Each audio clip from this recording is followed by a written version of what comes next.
5 years earlier, the entire office had gone silent when the shouting started. Everyone heard it, everyone saw it, and no one dared to step in. In the middle of the open office floor, a young employee named Taryn Cole stood frozen while his boss tore into him with a voice loud enough for the whole department to hear. "Look at this report," the boss snapped, slamming a folder onto the desk. "Do you even understand basic business strategy, or are you just wasting space here?" Taryn swallowed hard. He had worked all night on that report. His eyes were red from exhaustion, but he tried to stay calm. "Sir, I followed the guidelines the department gave." "Don't argue with me," the boss barked. "Your work is embarrassing. Honestly, I don't even know why we hired you."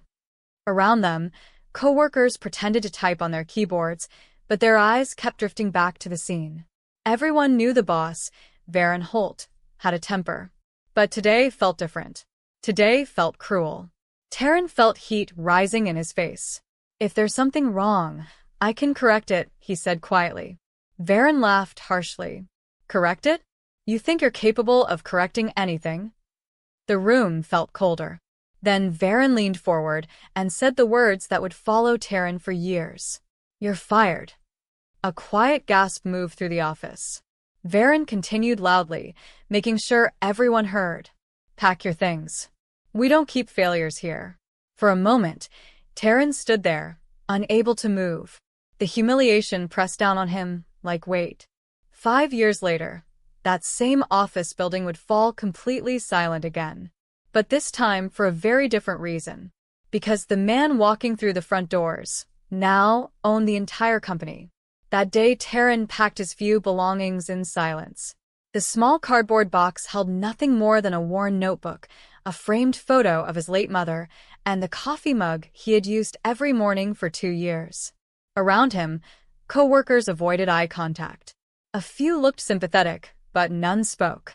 In that office, speaking against Baron Holt could easily cost someone their job.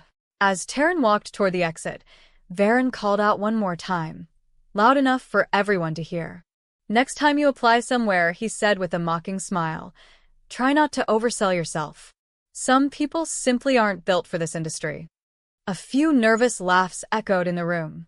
Taryn paused at the door, but didn't turn around. He simply nodded once, pushed the door open, and stepped outside. The afternoon sun hit his face, warm but heavy. For the first time in years, he had nowhere to go. No job, no plan, and only a small amount of savings left in his account. He sat on a bench across the street and stared at the glass building where he had worked so hard to prove himself. Inside those walls, his dreams had been crushed in less than 5 minutes. His phone buzzed in his pocket. It was a message from his friend Nalo. "How did the meeting go?" Taryn stared at the screen for a long moment before replying. "I got fired." Seconds later, the phone rang. "Taryn, what happened?" Nalo asked immediately. Taryn exhaled slowly.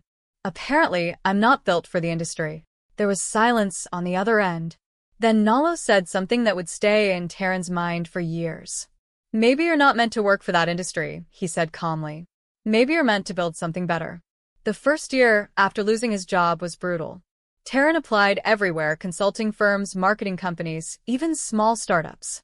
But every interview seemed to end the same way. "Your last employer didn't give a strong recommendation," one recruiter told him politely. Another simply said, "We're moving forward with other candidates." Taryn understood what that meant. Baron Holt had ruined his reputation. After months of rejection, Taryn finally took a temporary job at a small delivery warehouse just to pay his rent. The work was tiring, repetitive, and far below the career he once imagined for himself. But every night after work, Taryn sat at his small kitchen table with his laptop. He studied business strategies. He read books about startups. He watched interviews with entrepreneurs who had built companies from nothing. One evening, Nalo visited him and looked around the tiny apartment. "You're still studying business?" Nalo asked. Taryn nodded. "Why?" Nalo asked gently. "After what happened, most people would give up." Taryn closed his laptop slowly. "I keep thinking about something my boss said," he replied. "What?" "That I'm not built for this industry." Nalo frowned. That man was arrogant. Maybe, Taryn said quietly. But maybe he was right. Nalo stared at him. Then Taryn added something unexpected. Maybe I'm not built to work in the industry, he said. Maybe I'm built to change it. That idea slowly became an obsession. While working at the warehouse, Taryn began noticing problems that large companies often ignored. Small businesses struggled with expensive consulting services. They needed guidance but couldn't afford high-priced corporate firms. One night, Taryn sat with Nalo at a small roadside cafe. I have an idea, Taryn said. Nalo leaned forward. Let's hear it. What if small businesses could get strategic advice through a digital platform? Taryn explained. Affordable, simple, and accessible. Nalo raised an eyebrow. You're talking about replacing traditional consulting. Not replacing, Taryn said. Improving it. He grabbed a napkin and started sketching. Businesses answer questions about their goals. The platform analyzes the data and gives strategic recommendations. Nalo studied the sketch. That sounds complicated, he admitted. It is, Taryn said. But if it works, thousands of companies could use it. Nalo leaned back in his chair. And who's going to build this platform? He asked. Taryn smiled faintly. I am. The next 2 years tested Taryn in ways he never expected. He worked long shifts at the warehouse during the day. At night, he taught himself coding, analytics, and software development. Sleep became a luxury. Some nights he fell asleep at his desk with his laptop still open. Other nights he stared at lines of code for hours, trying to solve problems that seemed impossible. Money was tight. Very tight. There were weeks when Taryn survived on instant noodles and cheap bread. One evening, Nalo visited and looked at the messy apartment filled with papers and diagrams. You can't keep living like this, Nalo said. I have to, Taryn replied. You don't even know if this will work. Taryn rubbed his tired eyes. I know, he said quietly. Nalo hesitated before asking, then why keep pushing so hard? Taryn leaned back in his chair. Because the day I got fired, he said slowly, something changed in me. What do you mean? Taryn looked directly at him. I realized I never want anyone to control my future again. In the 3rd year, something finally happened. Taryn launched a small test version of his platform. At first, only 3 businesses signed up. Then 10. Then 30. The system wasn't perfect, but it worked. Small companies began receiving strategic insights that normally cost thousands of dollars. One morning, Taryn woke up to dozens of new user registrations. By the end of the month, hundreds of businesses were using the platform. Nalo walked into Taryn's apartment one evening and found him staring at his laptop screen. What's wrong? Nalo asked. Taryn slowly turned the screen toward him. Nalo's eyes widened. That's a lot of customers. Taryn nodded. For the first time, he said softly, I think this might actually work. Nalo grinned. Then maybe it's time to quit the warehouse. Taryn smiled for the first time in months. I already did. Over the next 2 years, Taryn's platform exploded in popularity. Investors started calling. Business magazines wrote articles about the innovative system helping small companies grow. What began as a simple idea in a tiny apartment turned into a rapidly growing company. Taryn hired developers, analysts, and business strategists. The company moved into a modern office building with glass walls and bright workspaces. Employees admired Taryn's calm leadership style. Unlike many CEOs, he listened carefully before making decisions. One evening, Nalo visited the new office and looked around in amazement. 5 years ago, you were packing boxes in a warehouse, he said. Taryn nodded. And now you run one of the fastest-growing tech companies in the country. Taryn smiled slightly. Life is strange, he admitted. But Nalo noticed something. Taryn's eyes drifted toward a financial report on the table. What are you looking at? Nalo asked. Taryn tapped the paper. The consulting industry, he replied. Nalo read the company name at the top of the report. His eyebrows slowly lifted. Wait, he said quietly.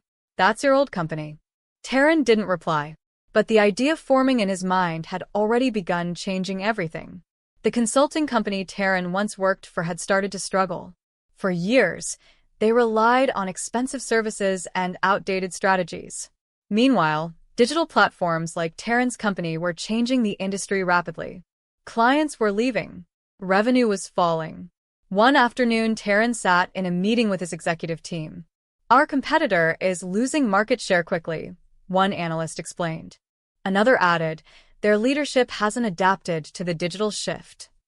Taryn remained quiet as the numbers appeared on the screen. The company was worth far less than it had been 5 years earlier. Nalo glanced at Taryn carefully. You're thinking about something, he said. Taryn leaned forward slowly.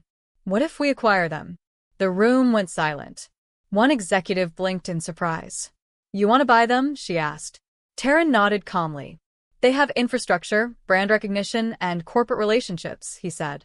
We have the technology they lack. Nalo looked at him with a slow smile. And also, he said quietly, your old boss still works there. Taryn didn't react. But inside, a quiet memory stirred.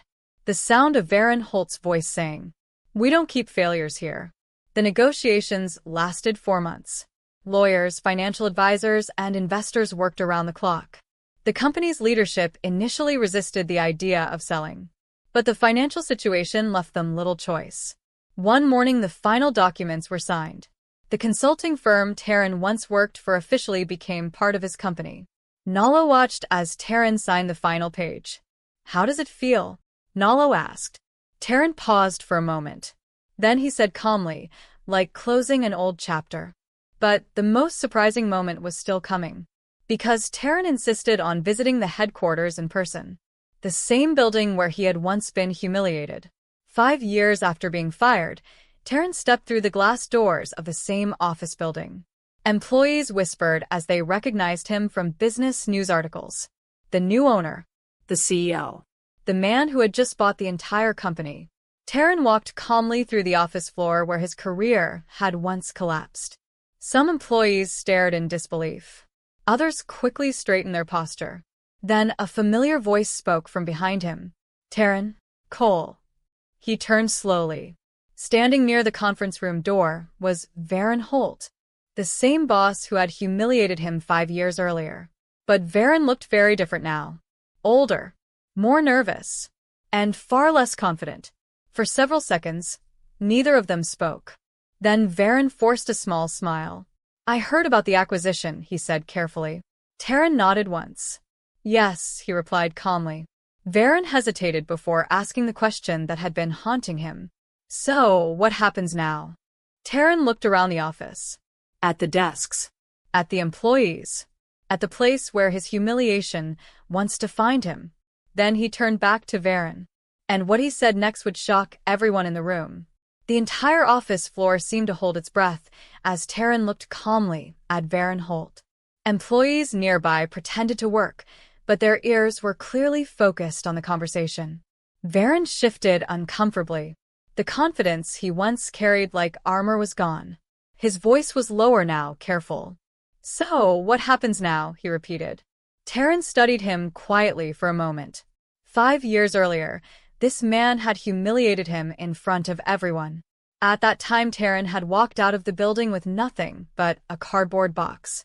But today he walked in as the owner. I'm here to understand the company, Taryn finally said. Not to embarrass anyone. Several employees looked up in surprise. Varen nodded quickly, almost relieved.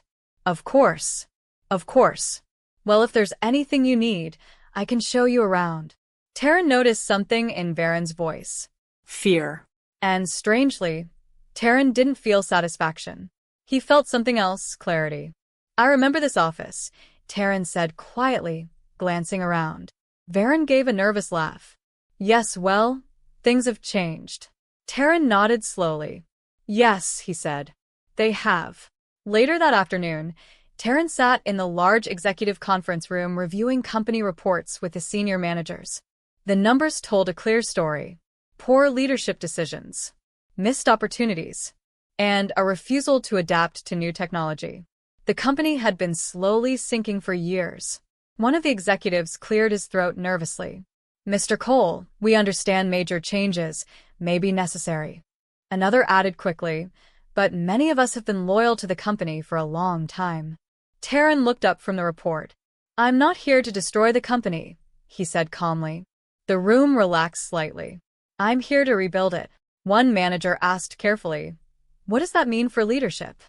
Taryn closed the file. "It means we will start focusing on innovation, transparency, and respect for employees." Several people exchanged surprised glances. That kind of leadership had been missing here for years. Then Taryn stood up. "There's one position I still need to evaluate carefully," he added. Everyone in the room knew exactly which position he meant. Later that evening, Taryn asked Varen Holt to meet him privately in the same office where he had once been fired. The room looked almost identical. The same large desk. The same glass windows overlooking the city. Varen sat across from Taryn with visible tension in his shoulders. "I suppose this is the part where you fire me," he said quietly. Taryn studied him. "You seem certain about that," Taryn replied. Varen sighed. "I remember what happened 5 years ago," he admitted. "I wasn't exactly kind." "That's one way to say it," Taryn replied calmly. Silence filled the room. Finally, Varen spoke again. "I was under pressure. The company was struggling even back then. But that doesn't excuse how I treated you." Taryn watched him carefully. "You humiliated me in front of the entire office," Taryn said. Varen lowered his eyes. "I know." For a long moment, neither man spoke. Then Taryn leaned back in his chair. "But today isn't about revenge," he said. Varen slowly looked up. "Then what is it about?" he asked. Taryn stood and walked toward the window. "When you fired me," he said quietly, "you told everyone I wasn't built for this industry." Varen nodded slowly. "I remember." Taryn turned around. "For a long time, I believed you." The room was silent. "But that moment forced me to change my life," Taryn continued. "It pushed me to build something of my own." Varen listened without interrupting. "So, in a strange way," Taryn added, "that day helped create the company that just bought this one." Varen exhaled slowly. "I never imagined that would happen." "Neither did I," Taryn replied. Then Taryn walked back to the desk and sat down again. "So, now we face an important question," he said. "What kind of company do we want this to become?" Varen leaned forward slightly. "You mean the future of the company?" Taryn nodded. "Yes." Varen hesitated. "And my role in it?" Taryn folded his hands calmly. "That depends on something very simple," he said. "What's that?" Taryn looked directly at him. "Can you lead people with respect?" The question seemed to catch Varen off guard. For years he had ruled the company through pressure and intimidation. But the industry had changed. And now the power dynamic had changed too. Varen spoke honestly for the first time. "I don't know if I was a good leader before," he admitted. "But I know I could do better now." Taryn studied his face carefully. He wasn't sure if Varen had truly changed. But he did believe in giving people a chance to grow. The following week, Taryn held a meeting with the entire company staff. Hundreds of employees gathered in the large auditorium. Many of them had heard rumors about what happened 5 years earlier. They expected drama. Instead, Taryn stood calmly at the front of the room. "This company is entering a new chapter," he began. "We will focus on innovation, collaboration, and respect." The room was quiet. "No employee should feel humiliated, ignored, or undervalued," he continued. Several employees exchanged surprised looks. That was not how the company used to operate. Then Taryn made an announcement that shocked everyone. "Varen Holt will remain with the company," he said. Murmurs spread across the room. "But his role will change," Taryn continued. "From today forward, he will work with our leadership team to help rebuild this organization the right way." Varen stood quietly beside him. For the first time in years, the company was being led by someone who understood the value of dignity. That evening, Taryn stood alone outside the office building. The same building he had once walked out of with humiliation in his chest and uncertainty in his future. 5 years had changed everything. Nalo joined him on the steps. "So," Nalo said with a smile, "you really bought the company that fired you." Taryn laughed softly. "When you say it like that, it sounds unbelievable." Nalo crossed his arms. "Do you regret not taking revenge?" Taryn looked up at the building lights glowing against the evening sky. "No," he said calmly, "because revenge doesn't build anything." He paused before adding one final thought. "Growth does." 5 years earlier, Taryn had walked away from that building feeling like a failure. Today, he walked away as a leader who understood something deeper. Sometimes the moment that breaks you is the same moment that quietly begins building the future you were meant for. And that's the lesson from today's story. No matter how difficult life becomes, determination and courage can lead to success. If you enjoyed this story, don't forget to like, subscribe to Success Folktales, and share this message with someone who needs it. Because here, every story has a lesson, and every struggle can lead to success.